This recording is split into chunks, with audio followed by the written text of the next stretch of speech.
ওম শান্তি।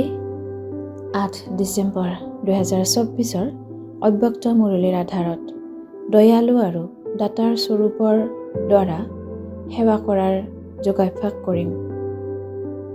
ওম শান্তি। মই আত্মা বৰদাতা বাবাৰ সন্তান, মাষ্টৰ দাতা হওঁ। বাবাই মোক সকলো অখণ্ড সম্পদ প্ৰদান কৰিছে। মই জ্ঞান দাতা হওঁ, শক্তি দাতা হওঁ, গুণ দাতা হওঁ। প্ৰত্যেকৰে মনোকামনা পূৰ্ণ কৰোঁতা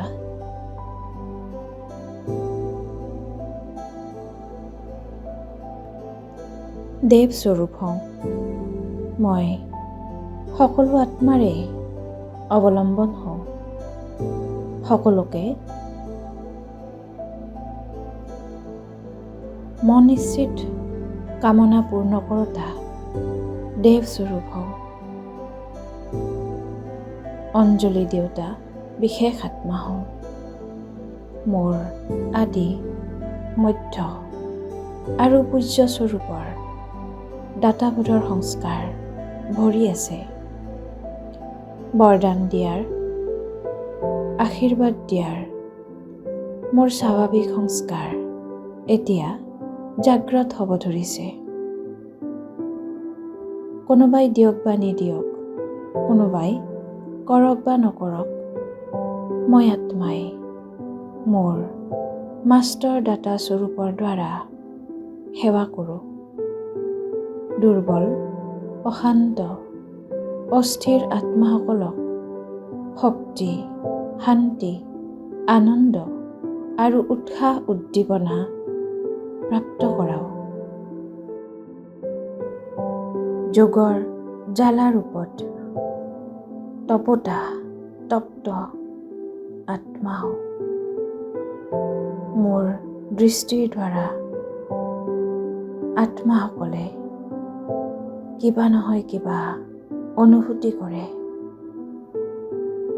দাতাবোধৰ সংস্কাৰ হোৱাৰ কাৰণে সকলোৰে আৰু প্ৰকৃতিৰ সহযোগ সময়ত মই সদায় প্ৰাপ্ত কৰোঁ। সংকল্পৰ দ্বাৰা, বাণীৰ দ্বাৰা, সম্বন্ধ সম্পৰ্কৰ দ্বাৰা দাতা হোৱাৰ বাবে একৰ হিচাপত 10 গুণে পুণ্যৰ ফল মই প্ৰাপ্ত কৰোঁ। পুণ্যৰ খতিয়ান জমা হোৱাৰ বাবে মই সদায় সহজ সফলতা প্ৰাপ্ত কৰোঁ। মই বাপ দাদাৰ লগত সংযুক্ত হওঁ। মোৰ ওপৰত পৰমাত্মাৰ ছত্ৰ ছায়া আছে। যিমানেই অস্থিৰ নহওঁ, কিন্তু মই পৰমাত্মাৰ ছত্ৰ ছায়াত সুৰক্ষিত। বেফিকাৰ বাচ্চা হওঁ। স্বৰাজ্য অধিকাৰী হওঁ। অটল হওঁ। মোৰ দায়িত্ব স্বয়ং সৰ্বশক্তিমান বাবাই লৈছে।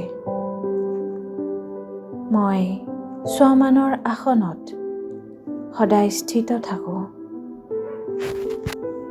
মই কৰাবন হাৰৰ আসনত স্থিত হৈ এই কৰ্মেন্দ্ৰিয়ৰূপী কৰণহাৰ কৰ্মচাৰীসকলক চলাওঁ।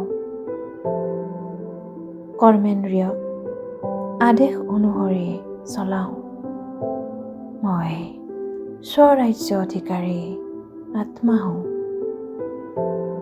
যি সময়ত যি শক্তিৰ আৱশ্যকতা হয়, সেই সময়ত সেই শক্তি জাগ্ৰত হৈ যায়।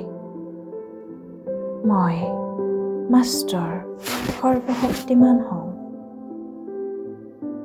মই নিৰাকাৰ বাবাৰ স্মৃতিত বুৰ গৈ থাকোঁ। মই সৌভাগ্যশালী হওঁ। আনন্দেৰে মোৰ চেহেৰা সদায় প্ৰফুল্লিত হৈ থাকে। মই মাষ্টৰ দাতা ৰূপেৰে দয়ালু হৈ থাকোঁতা শ্ৰেষ্ঠ আত্মা হওঁ।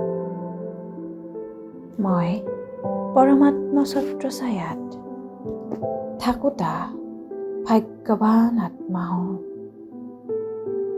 ওম শান্তি।